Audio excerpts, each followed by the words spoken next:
2019 3.5 EcoBoost, we're replacing the whole cooling system and pulling the heads because of Blue Devil.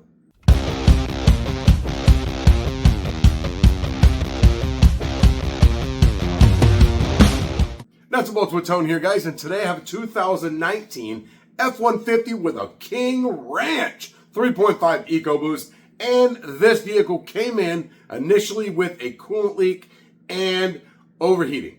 So I block tested it and it passed. I was really surprised. Service advisor thought it was going to be blown up. So I started looking at this thing, and right off the bat, water pump pulley is just making all kinds of noise, and it's fried. Then we got coolant leaking out of the thermostat housing, out of the housing itself, the seams. I mean, it's leaking everywhere. The more I look at it, the more stuff I find. The turbo coolant lines are leaking. Then the head gaskets are leaking externally. Valve covers are leaking oil. I mean, we got leaks everywhere. Then I find out that the customer's been putting Blue Devil in it, and they were most likely just going to continue to put Blue Devil. So I just wrote all my recommendations down, not expecting to fix this vehicle, and the customer decided to fix it. So in this video, I'm going to show you how to pull the heads, replace all the components, torque them all down properly, and get this thing running right. First step, I'm going to pull the cab. Now, I have another video on how to pull a cab on one of these. It's a little bit different. It's not a 2019, just a little bit different. There's no parking brake cable. It's pretty simple to pull the cabs on these trucks. The hardest part is the cab bolts. I mean, because sometimes they're really hard. On the newer ones, the front ones are really nice because the nut is exposed right there in the front. You can put a wrench on it. Actually, I ended up having to put a wrench on it on the passenger front. The other one came right out. Then the rears come out, the two centers. All you do is take the bolts out. You don't take that. You take the nuts off. You don't actually take the bolts out. So, comes out really nice. So, first step, we're going to go ahead and remove this cab. But before we get started, hit the like button, hit the subscribe button, and hit the bell so you get notified of all my future content, which you definitely don't want to miss. All right, so now, cab is up, engine is in front of us, and you see I have already taken off all the charge air pipes. Not going to show you all that. It's not that difficult to do. I go ahead and pull the AC lines and all the hoses off the front. So once we get down to that, we have the engine, the front cover, we have all of that. Now it's time to go to work. So everything is off. I got all the hoses off. The lower hose is the only one still connected. And that water pump bearing was fried. It's hard to see it like this, but when it was running, I mean, it was noisy and just made all kinds of noise. And you could see it vibrating. So I'm going to go ahead and take the belts off. I went ahead and took the drive belt off, but I mean, I'm replacing them. They're crusty. The AC compressor belt is a stretch belt, so just cut it off and get a new one. You're going to pull your thermostat housing off. That's going to be 5 bolts, and that housing is going to come right off.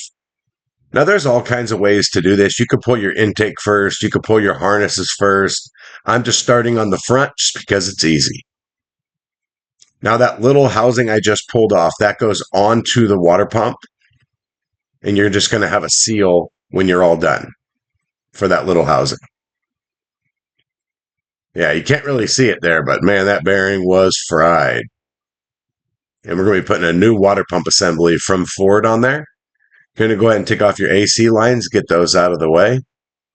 Cut the belt off, and we're going to be removing the AC compressor and the alternator. Now the alternator is just going to be a 15 millimeter bolt on the bottom, a 15 millimeter nut on the top. You're going to have a connector and a 13 millimeter nut holding the B positive on. So once you get those off, you got to take that top stud out. I think it's an 8 milli, and then the alternator comes out after you remove that stud. Just wiggle it out. Next up is the AC compressor. There's 3 or 4 bolts. I can't remember. They're 10 millis, and you're going to have 2 electrical connectors. I will remind you now, the front connector is easy. It's right on top. You're going to see it. The one down below, that's underneath. When you put this thing back together, don't forget that connector. On this one, somehow I forgot that connector. I'm usually pretty good about it, but I made a mistake on that, and it's a lot harder to disconnect it later. So next up, you got to remove the balancer. Now, I use a Chrysler balancer remover. It's got 3 jaws that are attached. And then it's got these little fixed pieces that you slide in to wedge the arms in. And then you just have the bolt with a rod that goes into the bolt. And on this one, I used the wrong length rod. So I had to take the bolt out and change the rod to get it out. And it comes out really easy. I'll have a link down below to that puller. And then you're going to disconnect the harness. You're going to pop all the little Christmas trees out of the front cover. And I'll have a link to those little pliers down below as well. They make it easy. Now we're going to go ahead and undo all the wiring harness along everything here. We got to do all the wiring harness. Then we're going to be pulling off the intake, the lower intake. That side, we got the high pressure fuel pump. So let's go ahead. And we also need to get the turbos off here. So I think I might do the turbos first. We're doing all the coolant lines and oil lines behind the turbos. So once you get all the harness off, you can see I got all the harness off. It's all laid back here, out of the way. We still got some stuff on the back of the heads we have to disassemble, but we got to get the intake off, and we got to get the lower intake off. We got to get the valve covers off. To do that, we have to take out this high pressure fuel pump. So you're going to undo this nut here, take that bolt out, and undo the line there. Then we're going to unbolt the pump. Now I have a more in-depth version of this pump in another video, but we're going to go ahead and get all this apart. All right. We need to take off the turbo. So what you got to do is we got to take off that Torx right there. On the passenger side, and then there's a Torx right there. That's the oil and the coolant feeds. We also have a right here. We're going to leave that one on. And then right below here, there's one right up there under the drain. We're going to go ahead and take that out. Then we're going to go ahead and take out these 310s. And you have to wiggle it off. You have to get the drain out of the turbo. You have to get it pried down. And then the turbo kind of wiggles out. We're going to be replacing all these coolant lines back here on this one. Now, when you're going to remove the turbos and the exhaust manifold, the first thing that you want to do is come around with some PB Blast or some sort of spray for rust and for helping free up bolts. And you really want to spray that on early. So, I mean, before you go messing around with stuff on the top, you should go ahead and spray your turbo bolts and your exhaust manifold bolts. Just spray both sides and then, work on the engine, then come back to it and then spray them again. Because you really want that stuff to have a minute to kind of soak in. You don't want to just spray it and then try to remove it. Especially if you have really stuck bolts. If you have really stuck bolts, you're going to try to, loosen them and then tighten them and loosen them and tighten them. And you can spray the spray in there in between to try to get that into the threads. So here what I do is I loosen up the turbo bolts, the turbo to the manifold bolts. And then I take all the bolts out for the turbo, for the coolant and oil feed and drain tube. I go ahead and take all the bolts out because we're going to be replacing all of those. You're also going to need to disconnect your exhaust pipes out of the turbos, and that's 15 millimeter nuts on both sides. So once you've undone both sides, you loosen up your turbo, and then you take all the bolts out for the coolant and oil feeds, and then we're going to be working that turbo off of there while we wiggle the lines out and out of the way. You'll see what I'm talking about. Now, the rear coolant line and the front coolant line, they have like a connection that slides into each other. So you can rotate the nipple out of the way.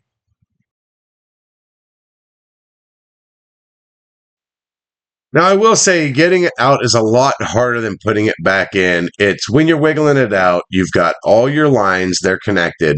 Now you're going to have a drain tube. Now your drain tube is going to be connected underneath the turbo where it goes upwards into the turbo.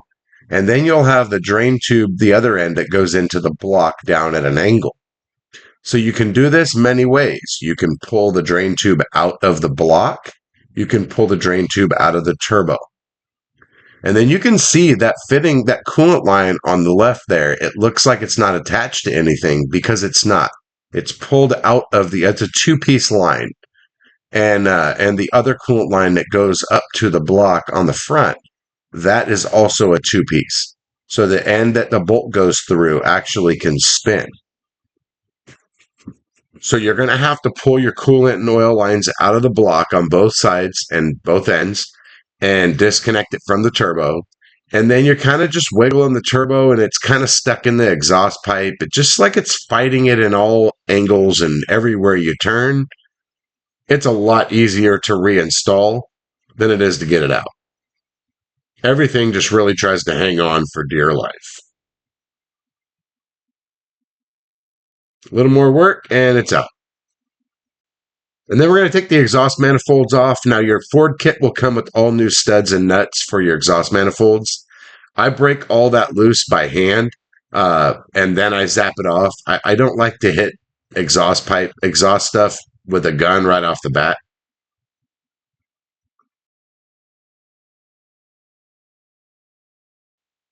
Sorry for the poor lighting here. Believe it or not, it was extremely bright outside and my camera was aimed towards the door, but I had to kind of aim it downward because it was so bright and it was actually really hot this day.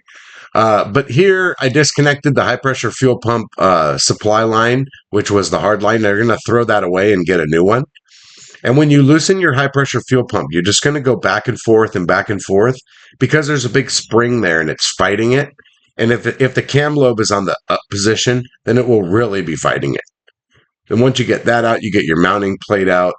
And we're going to take the intake plenum off and then the low pressure line to the high pressure fuel pump. Then we need to disconnect the fuel lines to the port injectors in the back.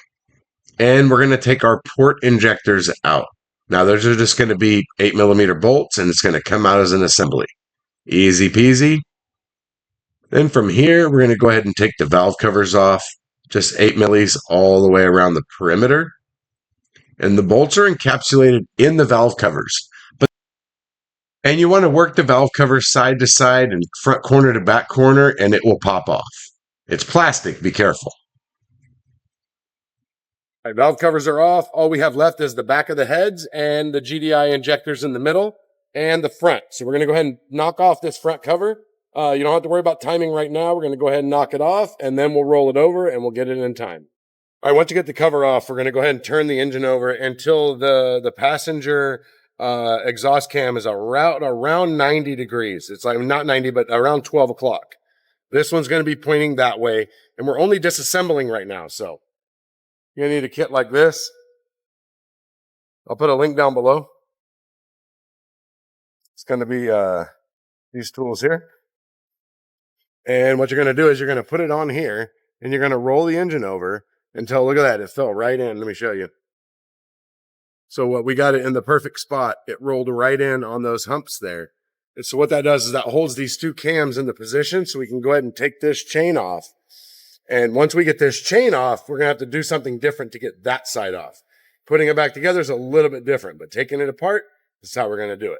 Once you have this tool in here, we're going to go ahead and we're going to take off this fixed guide on the inside. The fixed one is the one not on the tensioner. So we're going to take this guide off. There's a pin here, 2 bolts. Then we're going to go ahead and unbolt this tensioner, slide the tensioner out. It's going to be trying to push, so you're going to have to roll it out. Then we're going to go ahead and take this slipper off here. And if you're reusing all of this, you may want to mark all your chains. I'm putting we got all new chains and sprockets for this because these phasers go bad. So I'm not marking anything. I'm just taking it apart.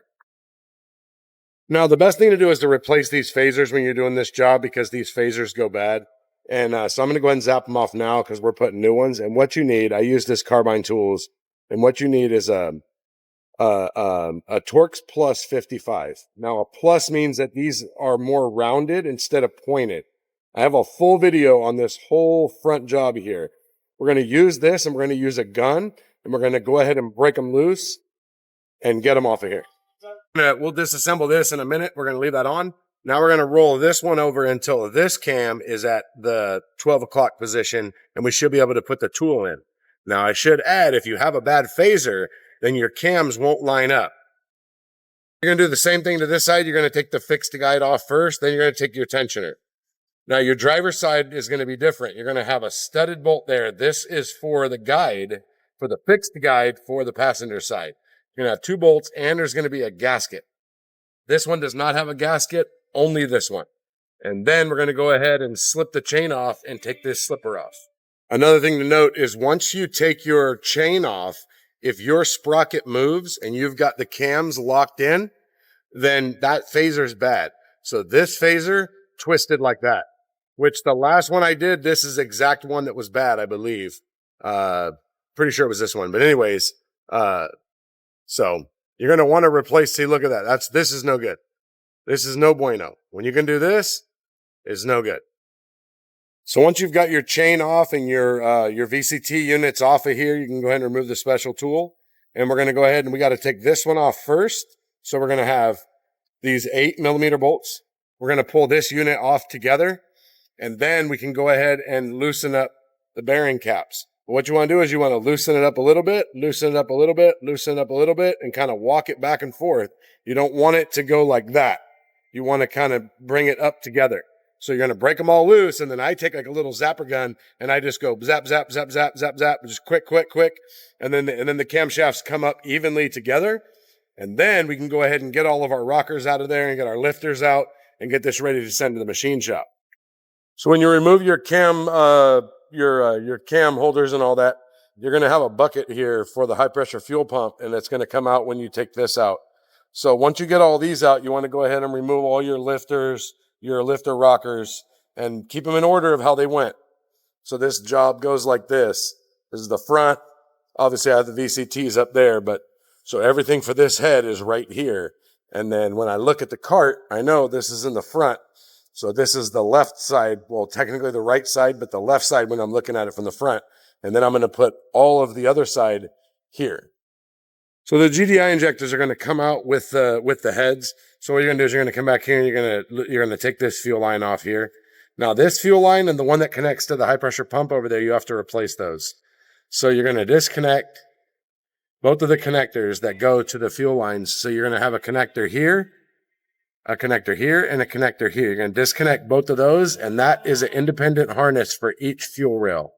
I've been battling to loosen up these head bolts, and they're really, really tight. And I decided to stop fighting with it. Got my big, gigantic 3/4 inch Koken ratchet here. This thing is super long and beefy. And so go over to Koken USA and use code Nuts and Bolts with Tone and go ahead and pick you up one of these ratchets here. This thing is a beast. Look at that. Woo! So you're going to have a little bolt right there on both sides in the front, and then 17 millis all the way around. They're super, super tight. Once you get your head off, make sure you strip it all. Make sure you get all your sensors out. But what you got to do is you got to get these GDI injectors out right here. And what you got to do is, what I do is I just put a screwdriver under here and I kind of just evenly pry. This one and this one were coming out. This one was not. So I just grabbed a pair of pliers like this, and I just kind of grabbed it lightly, and I just kind of did like that, and I walked it out. And once you get them out, it's going to look like that. Do that to both sides, and then send your heads to the machine shop. When your heads come back, everything should be clean, but you're going to have to clean a few things. These are the spark plug tube seals, or the tubes where the seals go on. So I use a piece of Scotch-Brite pad with some brake clean and get it all nice and cleaned up so it doesn't leak. Look at how beautiful it turned out. I'm going to show you how to replace GDI injectors with the Lyle kit. First, you want to take your injector and clean it up real good. You need this guy right here. 34720 Lyle. We have installer and installer. So what you got to do is you got to find the cone that fits the closest to the groove. So the groove is right there where that Teflon seal is going to go. So this one is too short.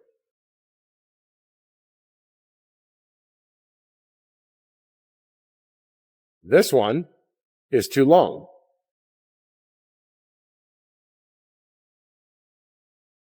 This one, perfect. So what you're going to do is you're going to take this, you're going to leave it on there like that. You're going to take your Teflon washer, Teflon seal here, and do not lube it up. It's going to go on completely dry. So we're going to put it on like that. You're going to come over and grab this guy here. We're going to slide it on like that. It's got a little rubber band on it, like an O-ring.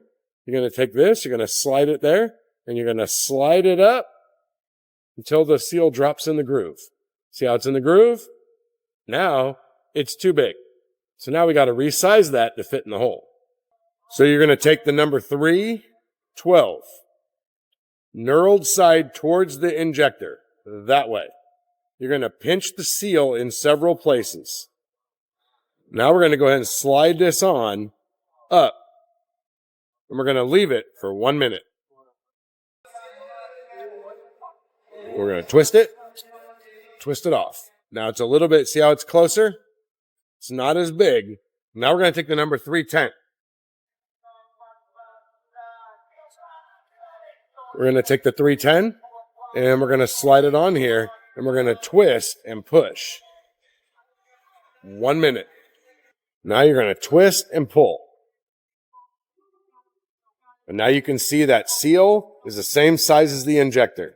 Now it's ready to install. Now you want to install it before it expands. Now that we've got these resized and everything is good, now we need to do the top. So I'm going to go ahead and take this guy here. And we're going to slide it over onto the injector like this.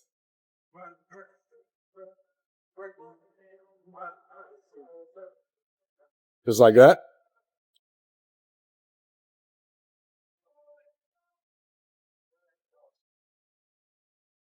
Brand new seal. Slide it over.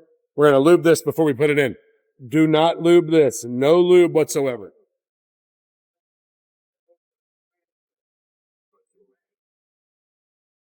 I'm going to take a brand new one of these. We're going to slide this on. And we're going to slide it on and push it all the way down. And if it doesn't go all the way down, it's not lined up. It goes on like that.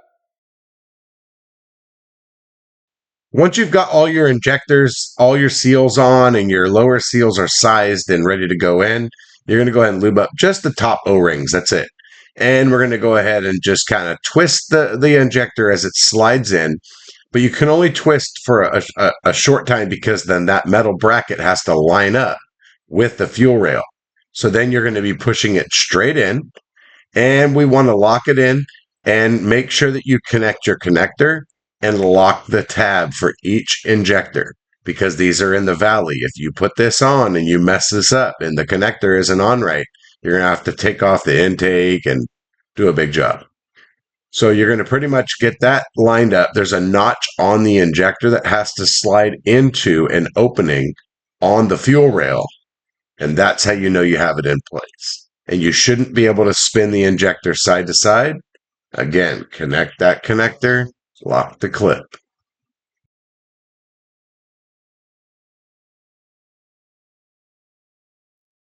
So next up, we got to get ready to put the GDI injectors in.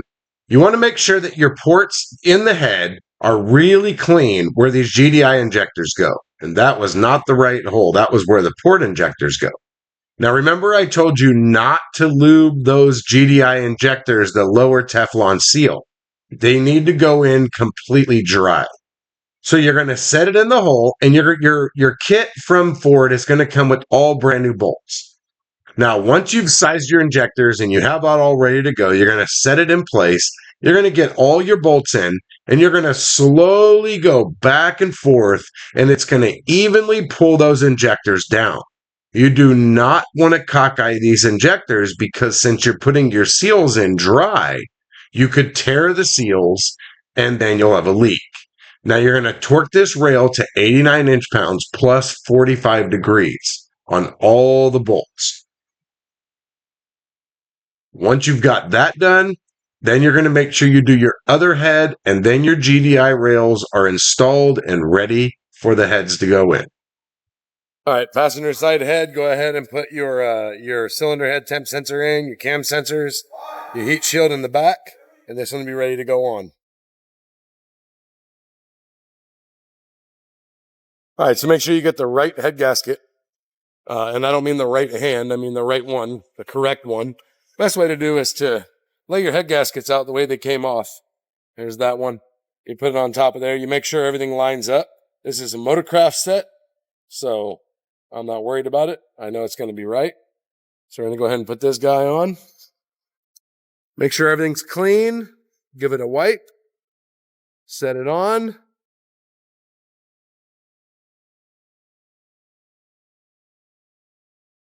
Push it on your dowels like that.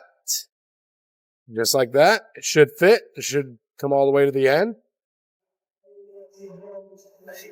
Go ahead and get the other one. There's the other guy.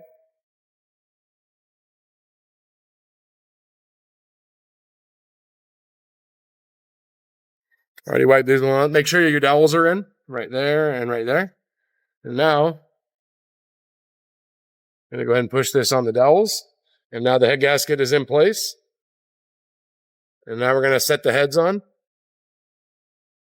And get the bolts started. You're going to need all brand new bolts. There they are. They come in the headset from Ford. All right, another important tip is this hole right here, and all your head bolts, you want to make sure you blow them out, that there's no oil in your holes, because liquid doesn't compress and your head bolts won't torque down properly. So make sure all that is blown out ahead of time. From here, we're going to set the head on, and I'm just going to run the bolts up snug, and then we'll get ready to torque them. Now, you do not put anything on the head bolts. They go in dry. Torque specs right here. There's the head. We got 15 foot-pounds, 34 foot-pounds, 90 degrees, 90 degrees, 90 degrees. And then you torque the little bolt right here, this bolt here, and that bolt. 89 inch-pounds. Let's go.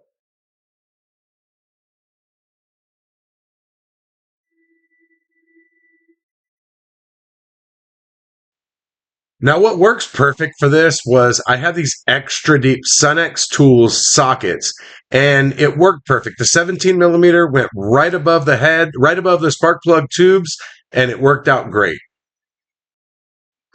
So to not have to change the torque wrench, what I did was I went on the first step, it's 15 foot-pounds. So I follow that step, and I do this whole entire head here, all the head bolts. Once I've finished with this head, since I have everything ready to go, both heads are on, everything is there, I go ahead and go to the other side, and I torque that side to 15 foot-pounds as well. Now, I'm using a big snap-on torque angle or tech angle torque wrench, and which is pretty expensive. It's like a $600 or $700 torque wrench, and it does degrees and everything, so I'll be able to torque it all. Now that was 15 foot-pounds. So the second step is 34 foot-pounds. Now when we get to the degree portion, you don't have to have a degreeing torque wrench. You don't have to have a tech angle like I have. This is one that does degrees, where I just type in 90 degrees and it shows the degrees as I turn it. And when I get to 90, it beeps. You can actually just put a dot of paint on like the bottom of the head bolt and turn it until that dot of paint is aiming to the front. And then your next step, it's going to be aiming straight up. And then your next step, it's going to be aiming backwards. You can do that if you want, but I have a tech angle, so I'm going to be doing 90 degrees. And so you'll see that here. And the best, when you're doing a tech angle, a degree on a torque, in my experience, if you can possibly get the full swing, you're going to have the best chance of having it at a perfect torque. Now, if you can't do it in one swing, here is my tip. The torque wrench does not sit, when you have a torque wrench and you have a socket on there, and then it sits on a bolt. If you start to turn that bolt and you stop, and you ratchet your ratchet backwards without holding on to it, there will be a little bit of slop in that, between that connection of the torque wrench, the socket, and the bolt. So my tip is this. When you are doing a degree and you cannot get the full swing, what you want to do is you want to hold on to that socket tight. And you want to keep it twisted in the tightening direction.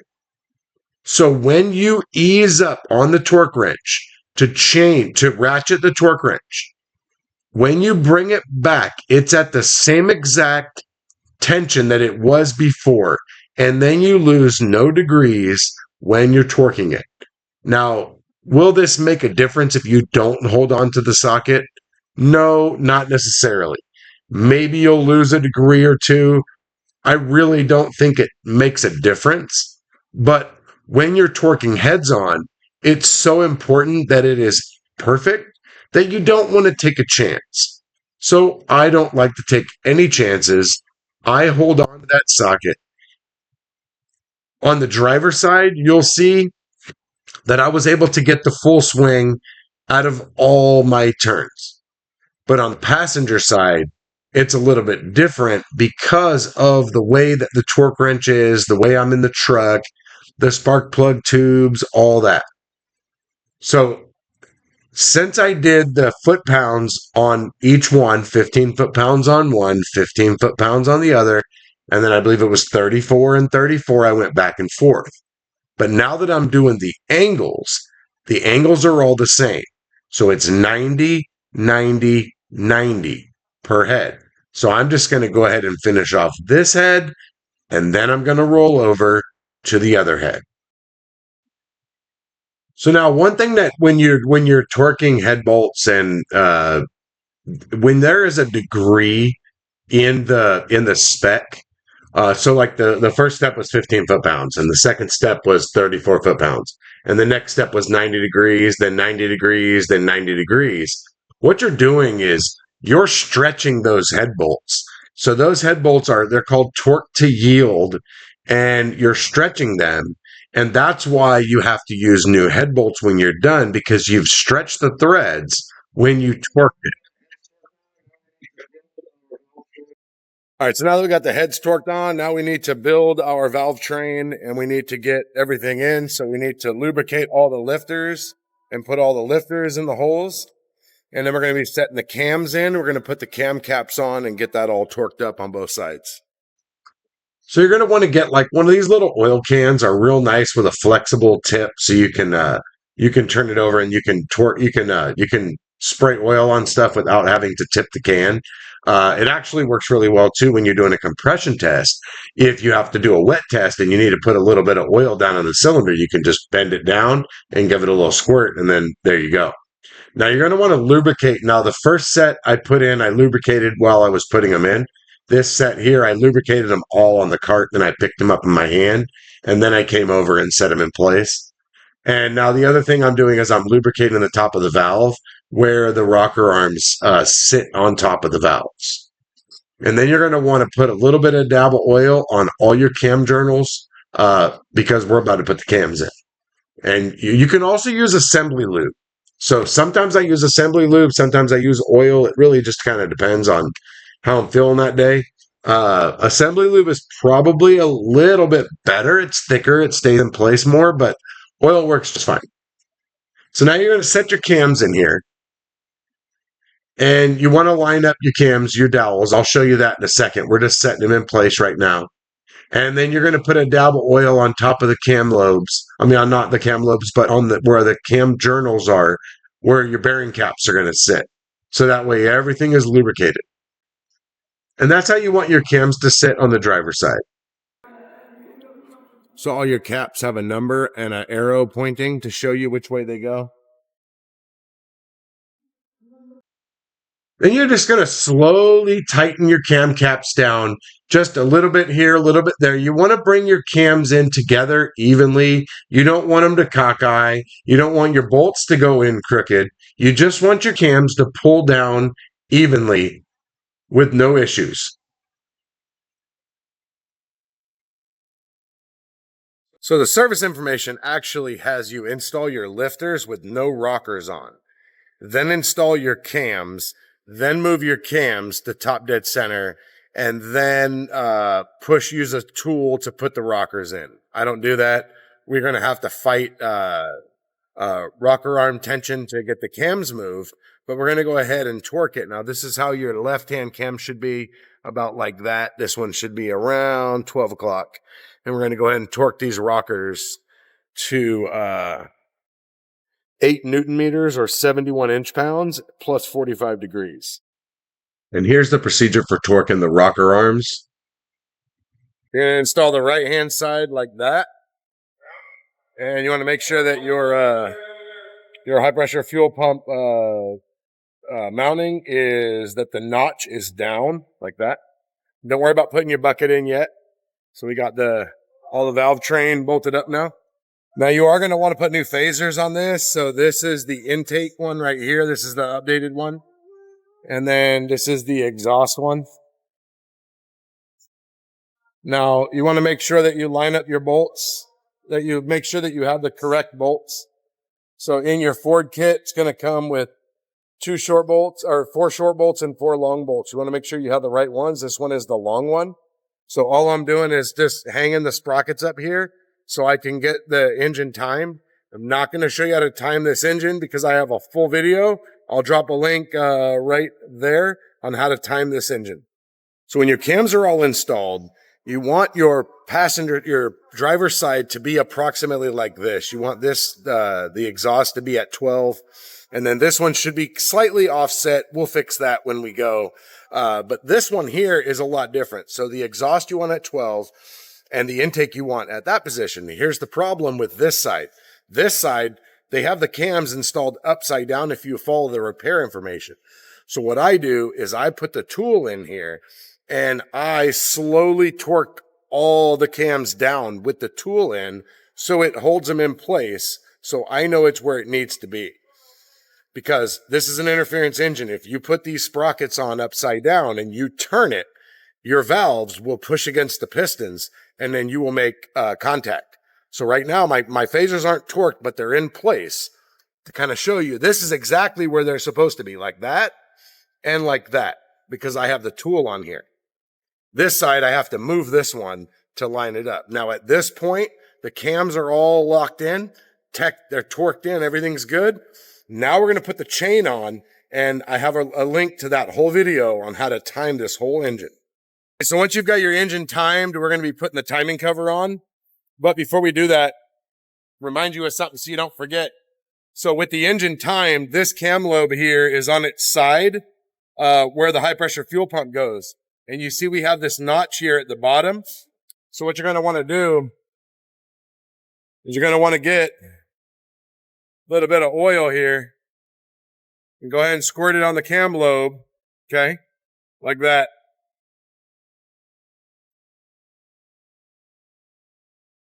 Then you want to get your little bucket here. And you got this pin here. You're going to go ahead and put this on because this goes on now. And then we'll put the high pressure fuel pump in when we put the valve cover on. So now it's going to slide down. And so now it's in its hole and the high pressure fuel pump will go on top of here. And that's what drives the high pressure fuel pump.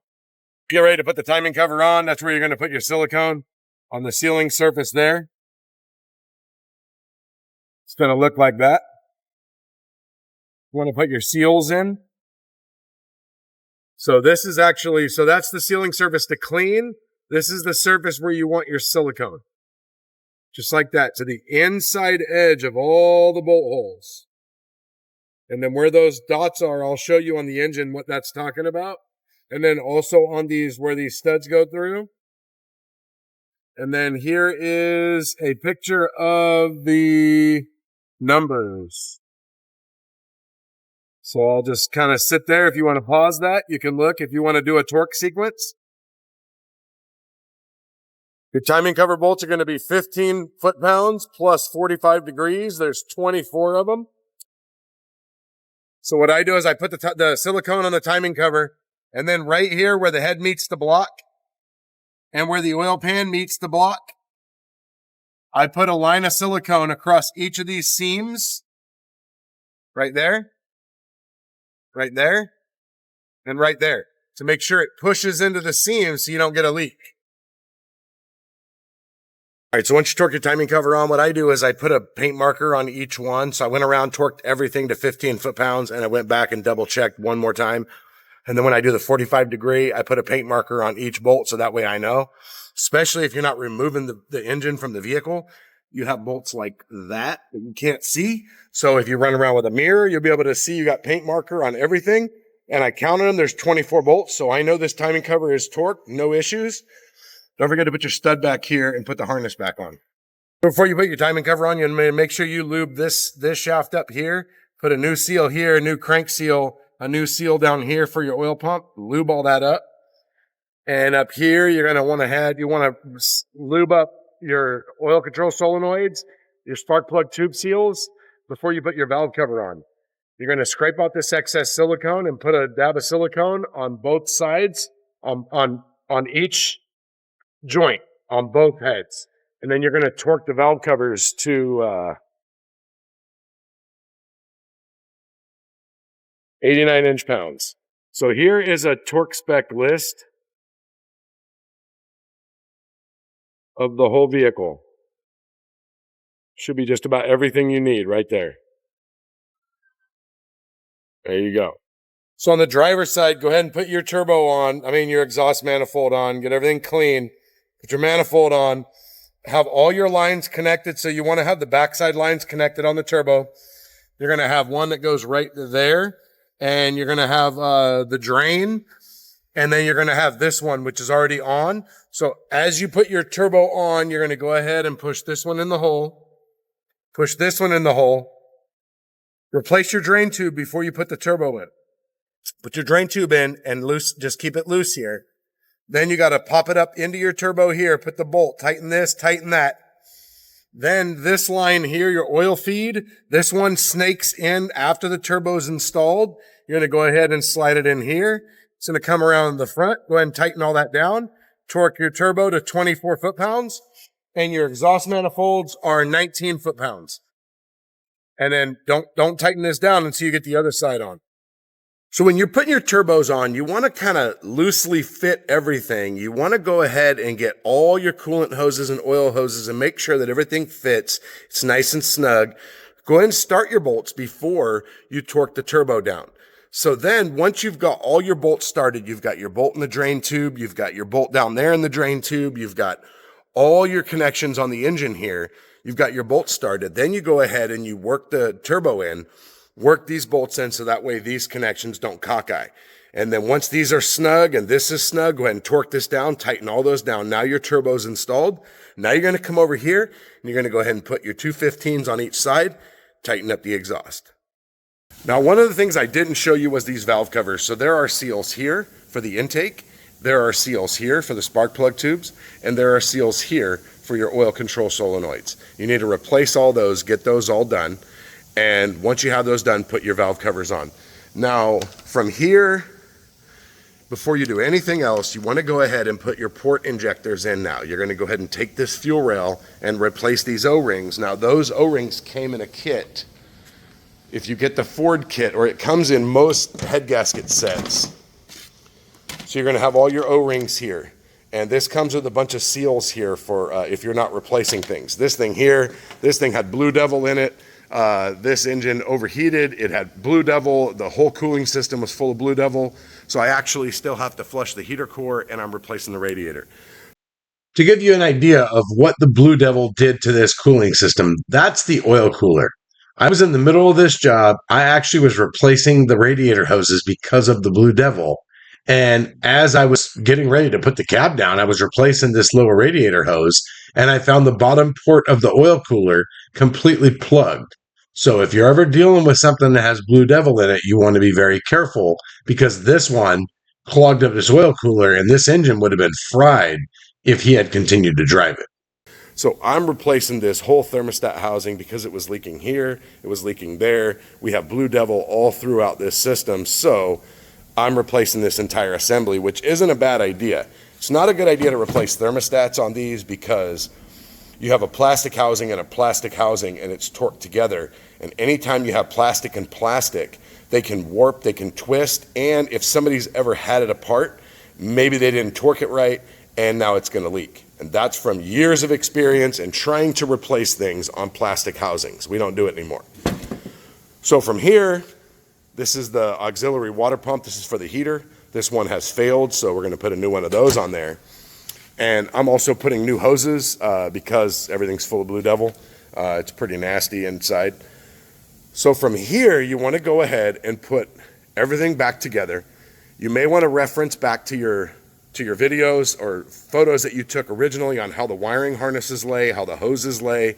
The hoses here in the front can be kind of tricky the way that they intertwine with each other, so you may want to go back and double check your photos, videos. I always take a video of ahead of time so I can go back and reference. Now we're going to go ahead and go over some torque specs here, and then good luck. So when you put your port injectors in, you're just going to snug those up. That's not a big deal. When you put your water outlet on, which is what goes right here, it's going to be 10 Newton meters, 89 inch-pounds, plus 45 degrees. You're going to have your turbo lines. If you're replacing if you're actually torquing the turbo lines, it's 89 inch-pounds and 30 degrees. You're going to have your rear high-pressure fuel rail fuel line. This guy, you're not going to be reusing this. This goes from rail to rail like that. And let's see, the part number is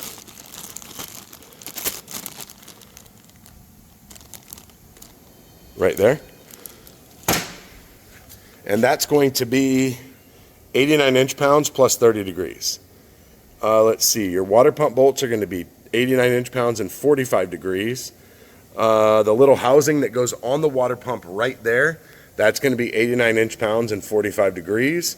Your high-pressure fuel line, which is going to go from your high-pressure pump back to the passenger side fuel rail right there, that one's going to be 89 inch-pounds and 30 degrees. Your high-pressure fuel pump is going to be 89 degrees plus 89 inch-pounds plus 45 degrees. Now you want to make sure your cam lobe is on the downstroke. You want to make sure it's not sticking up because you'll be fighting this pump the entire time. Your intake plenum is going to be 89 inch-pounds plus 45 degrees. And that is it. Again, here's the torque specs. So once you put your port fuel injectors in, your intake plenum on, you get your high-pressure fuel pump on, and all your stuff on the front, you're going to go ahead and start running your wiring harness, and make sure you get your wiring harness all correct and in the right spot. If you watched the video this far, I hope you realize that I'm human. I made a big mistake on this truck. I was putting it together and I had one misaligned hose clamp. I did not put it on right. I didn't follow my own rule, which is every time you connect something, you completely install it. You don't connect the hose and then move to the next hose, or electrical connectors. You don't lay a harness and then go past it and plug stuff in. You plug it in as you go so you don't miss things. I have been on a really good streak lately and I haven't missed anything in quite some time. I've done a lot of big jobs and I have not even missed one connector in at least the last 10 big jobs.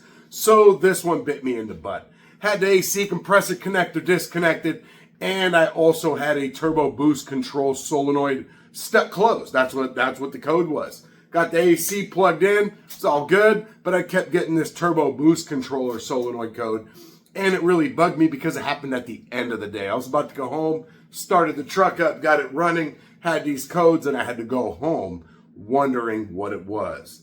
Came in the morning, did a little research, saw something about the grill shutter, and I thought, you know what, the grill shutter's off because I still had to bolt the cab down. So I set it in place, plugged it in, cleared the codes, boom, code was gone. So it was only there because of having that disconnected. Somehow it disrupted the electrical circuits and computer thought there was a problem. So anyways, got everything bolted up, got it all together. Everything was fine. Truck left, and then obviously my mistake, it came back the next day. And but good news is it came back. I block tested it. Everything passed. It was good. Got the hose clamp on there correct. Got it filled up. I ran it. Scan tool on. Cylinder head tap. Everything was perfect. Porter went out and drove it to Folsom. About 25-minute drive. Everything was perfect.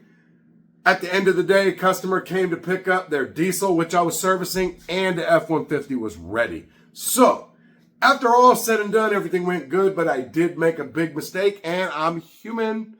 You guys are human too. Whether anybody wants to admit it or not, we all make mistakes. And all that we hope for is that we didn't make a big enough mistake where it did damage.